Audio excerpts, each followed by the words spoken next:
So, dear aspirants, I am Amarendra Tiwari and you are watching Bodhisattva PCS. Dear aspirants, सरकारी महकमे के किसी भी डिसीजन मेकिंग प्रोसेस में यदि कोई माफिया, यदि कोई बहुत बड़ा इंडस्ट्रियलिस्ट, यदि कोई प्रेशर ग्रुप, यदि कोई दलाल उसमें इन्वॉल्व होता है तो आप ये बात अनुमान लगा ही सकते हो कि जो फाइनल डिसीजन आने वाला है वो तांत्रिक रूप से फेयर ना आके अनफेयर होगा और किसी खास समुदाय या पार्टिकुलर व्यक्ति को कहीं ना कहीं सपोर्ट करता हुआ दिख 70वीं बीपीएससी की अभी तक की जर्नी इसी का प्रत्यक्ष प्रमाण रही है डियर एस्पिरेंट्स। इसमें छात्रों के हित को पूर्णतः नकारा गया है और अपना जो तुगलकी फरमान रहा है बीपीएससी के द्वारा, जो तालिबानी सोच रही है उस सोच को छात्रों के ऊपर थोपने की करी गई।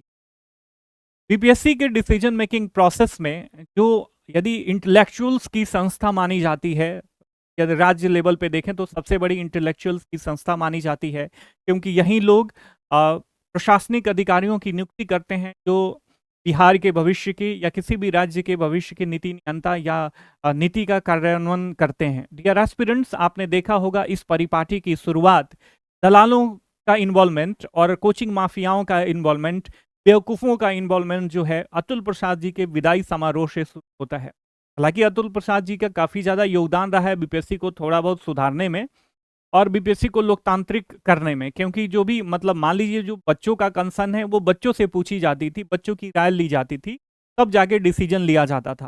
तो यहाँ पे सीधे सीधे माफियाओं का, सीधे सीधे उद्योगपतियों का इन्वॉल्वमेंट होने लगा। अब और आपको देखो, छोटा मोटा कोचिंग मैं भी रन करता हूँ, लेकिन ये नहीं है कि मतलब बीपीएससी मेरे को कहे कि आओ मुझे बताओ कि कैसा होना चाहिए। बच्चों से पूछो यार, बच्चों का ये भविष्य इससे जुड़ा हुआ है, बिहार का भविष्य जुड़ा हुआ है। एक कोई खास 4-5 लोग, कोई खास 4-5 ग्रुप कैसे उसमें जाके इन्वॉल्व हो सकता है और वो बताएगा कि ऐसे होना चाहिए, नॉर्मलाइजेशन लागू होना चाहिए या नहीं लागू होना चाहिए, नेगेटिव मार्किंग लागू होनी चाहिए। कैसे कोई ये श्योर कर देगा कि हमारे टेस्ट सीरीज से या हमारे इससे इतने के इतने क्वेश्चन, पूरे के पूरे क्वेश्चन आने वाले हैं। बापू परीक्षा सभागार जो कि सरकारी उद्देश्य के लिए बनाया गया, उसे कब जो है व्यवसायीकरण कर दिया गया, कब किसी खास व्यक्ति को हमेशा के लिए अलॉट, बार बार अलॉट किया जा रहा है। क्या बिहार का नीति नियंता वही है?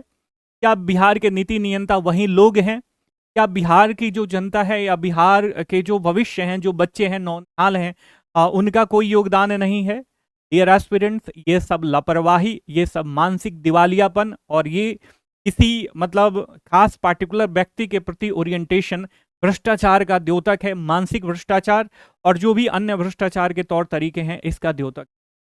आप सबकी मेरे पास कॉल आ रही है कि सर बीपीएससी मेंस का या 70वीं बीपीएससी की पूरी जर्नी का अब क्या भविष्य होगा।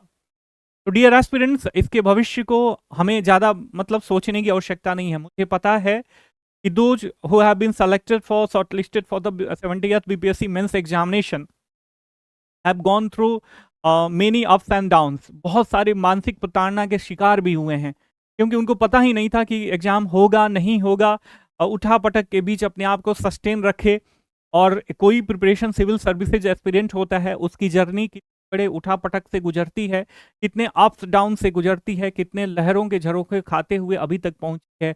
और ये लोग सस्टेन रखे हुए हैं, मानसिक शांति बनाए रखे और फुल्ली डेडिकेशन के साथ दे आर मेच्योर इनफ और they are prepare enough to crack 70th BPSC mains exam. बावजूद इसके यदि एग्जाम कैंसिल हो जाता है तो आपको रोने की आवश्यकता नहीं है। देखो, भ्रष्टाचार के शिकार आप किसी भी कदम पे हो सकते हो। अभी तक की जो संघर्ष की जर्नी रही है, इसमें जो शुरुआत का जो इन्वॉल्वमेंट था, कुछ बेवकूफ़ लोगों की वजह से ये जर्नी जो है काफ़ी ज़्यादा लंबी खींच गई। इसका डिसीजन जो है कुछ ही महीनों में आ जाना चाहिए था, लेकिन कुछ लोग, मैं क्या ही कहूँ, कुछ लोगों का बहुत ही ज़्यादा योगदान है। जैसे रहमांशु मिश्रा सर हैं। हालांकि मैं भी गया था, मेरे और उनके विचार में थोड़ा सा शुरुआत में ही मतभेद हो गया था। मैंने कहा था सर बहुत ही एग्रेसिवली हमें चलना होगा, गांधीयन तरीके से जो है काफ़ी ज़्यादा लेट लग सकता है, बच्चों को काफ़ी सफ़र करना पड़ेगा। तो उन्होंने कहा कि नहीं, हम लोग शांत तौर तरीके से ही चलेंगे। ठीक है, तो हालांकि ये लेट लग ही गया काफ़ी, मतलब आप दिसंबर से झेल रहे हो अभी तक सारी चीज़ें। खैर, देर से ही सही, लेकिन न्याय जो है आपके पक्ष में आना चाहिए। तो जो लोग मेंस के लिए प्रिपेयर इनफ हैं कि हाँ आप देंगे, मेंस हो जाएगा, उनको भी दुखी होने की आवश्यकता नहीं है। जो लोग नहीं प्रिपेयर हैं उनके लिए तो खुशी की ही बात है। जो लोग रह गए हैं, जिनको लगता है कि हम करप्शन के सताए हुए हैं, माफियाओं के सताए हुए हैं, कि बीपीएससी की बेवकूफ़ी का जो है हम खामियाजा भुगत रहे हैं, सबके लिए है पार्टिकुलर रूप से ये सही डिसीजन होगा यदि इस पे स्टे लग जाता है, इस पे रोक लग जाती है। और माननीय सुप्रीम कोर्ट को चाहिए कि इस पे रोक लगाए ही लगाए, क्योंकि बीपीएससी को फटकारने का जो लहजा रहा है माननीय सुप्रीम कोर्ट का, और जो कोचिंग सेंटर का इन्वॉल्वमेंट रहा है बीपीएससी के डिसीजन मेकिंग प्रोसेस में, उसमें लेके जो कटाक्ष रहा है, जो क्वेश्चनेबल जो आर्गुमेंट रहा है माननीय सुप्रीम कोर्ट का, वो काफ़ी सराहनीय है। न्याय की उम्मीद की जानी चाहिए और ये आशा की जानी चाहिए कि बीपीएससी की अभी तक की जो जर्नी रही है, देखो काफ़ी लोग दुखी होंगे, क्योंकि मानसिक प्रताड़ना के जो शिकार हुए हैं इस अप्रैल की तपती गर्मी में, बढ़ती गर्मी में अपने आप को सस्टेन करते हुए, बहुत सारी चीज़ों से, मानसिक अप डाउन से मतलब इसको पार करते हुए अभी तक आए कि एग्जाम हो जाए, किसी भी तरीके से कंक्लूड हो जाए। बट डियर एस्पिरेंट, करप्शन आपको कहीं भी पटक सकता है। जो करप्शन हुआ है ना, वो सीधे सीधे दिख रहा है, ठीक है, लेकिन कोई अभी तक हिम्मत नहीं कर पाया। जो मतलब ईओयू है, आर्थिक आपराधिक यूनिट है, बिहार की जो संस्था है, इसको भी इसने कहा था कि ये नहीं कोचिंग का इन्वॉल्वमेंट है, लेकिन वो नाम नहीं लिया। नाम लेना चाहिए था पारदर्शिता से। लोकतांत्रिक प्रोसेस में जो है कोई भी चीज पाना नहीं, जितनी पारदर्शिता होगी उतनी ही सिस्टम पे लोगों का, आपका, हमारा विश्वास कायम रहेगा। तो आशा करते हैं कि बीपीएससी को इस बार सुप्रीम कोर्ट ही पवित्र करेगा। एक इंक्वायरी कमेटी बैठाई जाएगी। अगर आपके पक्ष में आता है निर्णय तो मतलब ये उचित होगा, नहीं तो एक कम से कम इंक्वायरी कमेटी बैठे। और ये इंक्वायरी कमेटी एग्जाम के प्रोसेस को, अभी तक देखो कई बार ऐसा हुआ है, आप उत्तर प्रदेश लोक सेवा आयोग में भी देखे होंगे, कई सारे केसेज में ऐसा हुआ है कि एग्जाम होने के बावजूद भी एग्जाम का जो सिलेक्शन प्रोसीजर था, जो बाद का प्रोसीजर था, या उस नियुक्ति को जो है रद्द कर दिया गया है माननीय इलाहाबाद हाई कोर्ट के द्वारा। तो हो सकता है कि ये प्रोसेस कभी भी हो जाए।